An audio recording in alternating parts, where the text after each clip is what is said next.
man bor, undan tashqari konsultatsiyalar olib boraman, menga to'lov qilib turib odamlar konsultatsiya turgan joyda man uni tashlab qo'ya olmayman, misol uchun. Shuning uchun vaqtim yetmay qoladi.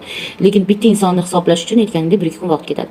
Menga bir 30 ta 40 talab 2-3 kunda bir murojaat keladi. Endi tasavvur qiling, 2-3 kunda 30 ta 40 ta odamni qanaqa qilib men javobini beraman? O'zi bitta insonni hisobiga 1-2 kun vaqt ketadigan bo'lsa. Sayt orqali uni 5 minutda hal qilsa bo'ladi. Programlashtirilgan tizimga qo'ygan, u hisoblab beradi. Shuning uchun u ham o'zini oyligini oladi. Shuning uchun to'lovli qilingan. Lekin men aytaman, agar mana saytga obuna bo'ling, kiring, hisoblang, menga o'sha kosmik ma'lumotingizni bering, qaysi yuzda nima turganligini misol uchun chiqarib bering. O'sha yerda traktovkalarga yozilgan ma'nolari bemalol o'qisangiz bo'ladi, tushunsangiz bo'ladi. Navoda tushunolmaydigan darajada bo'lsa, tushuna olmasangiz, mana unda keyin tushuntirib beraman, o'sha osonroq, vaqt kamroq bo'ladi. Nima uchun siz o'zingiz o'sha saytga kirib hamma uchun hisoblab bermaysizmi deydigan bo'lsangiz, men bitta o'zim hammani nomidan kirib hisoblashga imkoniyatim yo'q. Men unaqa tizim yaratmaganman. Bu oson narsa emas.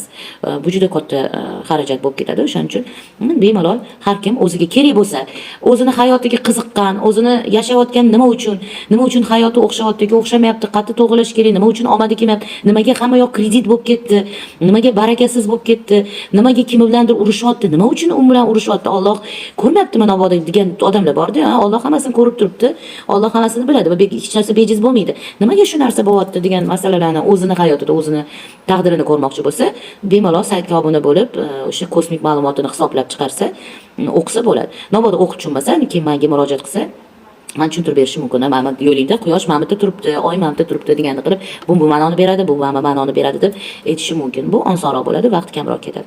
O'shaning uchun mendan xafa bo'lmanglar. Men har kimga hisoblab bera olmayotganim bu vaqt talab qilgani sababli, meni esa o'zimga yarasha juda ko'p ishlarim bor. O'shaning uchun xafa bo'lmaysizlar. Lekin qo'ldan kelgancha har bir inson hayotda o'zini isloh qila olishi, topa olishi, dunyo nimaligini, o'zi nimaligini, kimligini tushuna olishi uchun qo'ldan kelgancha harakat qilaman.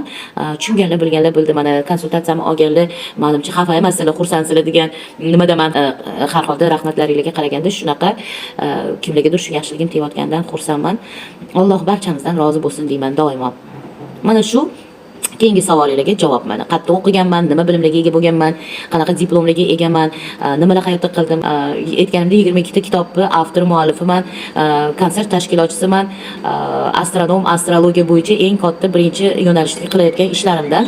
Va mana hozir yana shu qo'shiqlarni, endi bu men asosiy kasbim emas, lekin juda ham yaxshi ko'raman san'at sohasini, qo'shiq yo'nalishini, qo'shiq aytish. O'shaning uchun albomimni chiqaryapman. Yaqin orada sizlarga ham bittadan eshittiraman, baho berasizlar. Qayerda kamchiliklar bo'lsa aytasizlar, to'g'rilaymiz.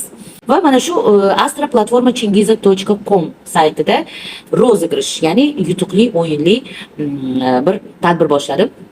Bu yerda hamma g'olib, ya'ni mag'lublar yo'q. Nimaga? Chunki bitta konsertga bilet olsangiz ham shu narxni to'laysiz-da. Bu yerda ham konsert tomoshasi, ham saytga 1 yillik obuna bo'lishi, xohlagan paytda kirib, xohlagan hisob kitobini qilib, xohlagan ma'lumotlarini olib, o'qib, o'rgana oladi. Asl ma'lumotlarni qo'yaman men u yerda va asl hisob kitob kalkulyatorlari, nafaqat Xitoy goroskopi ham o'sha yerda oy bo'yicha hamma belgilar, qaysi kun nimaga to'g'ri keladi, nimaga to'g'ri kelmaydi, qaysi kun amaliyot o'tkazsa bo'ladi, masalan, operatsiya qilish mumkin, qaysi kun mumkin emas. Hammasi oy bo'yicha ko'rsatilib turadigan kalkulyator bor. Xullas, bir 8 ta 9 ta razdellari va pod razdellari bor, bir 20 dan oshiq.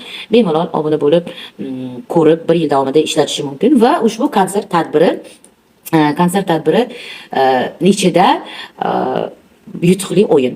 Kim o'sha yutsa, kimdir, bilmayman, kim erkakmi, ayolmi, yoshini ham bilmayman, kim o'sha kuni bilamiz. Eng katta yutuqli priz, boshqa prizlar ham, sovrinlar ham juda ko'p, texnikalar, asosan uy jihozi bo'yicha texnikalar va eng katta yutuq bu Kia Sonet avtomobili bo'ladi. Kim o'sha kuni Kia Sonet haydab chiqib ketadi, o'sha kuni ko'ramiz. Mana shunaqa tadbir bilan, mana shunaqa rozigrish bilan shug'ullanaman hozirgi kunda, shu bilan shug'ullanaman. Shuni orasidan bundan keyingi roligimni albatta ko'rishlarini iltimos qilib qolaman. Nega? Ushbu konsert tadbiriga o'sha saytimga obuna bo'lib, ya'ni o'sha to'lovni qilib so'mda to'lanadi. 108 dollar deb yozib qo'yganmiz, lekin o'zimizning mahalliy so'mda Paynet orqali to'laydi. Paynet orqali to'lagandan keyin uni nimasiga, saytiga sertifikat bo'ladi, QR kodli, uni albatta saqlab qo'yish kerak, chunki usiz na konsertga kira olmaydi, na bir yutuq yuta olmaydi, chunki QR kodli sertifikatini o'zi o'sha Latadronga tashiydi. Kim chiqadi, o'tda endi bolajonlar aniqlab berishadi. Xullas, ushbu konsert dasturini chiroyli o'tishi uchun men estrada xonandalarini taklif qilib o'tkazmoqchiman. Ushbu yutuqli o'yinda insonlar yanada bir ko'proq bir nima deydi, taassurotlarga ega bo'lib, butun umriga esda qolishi uchun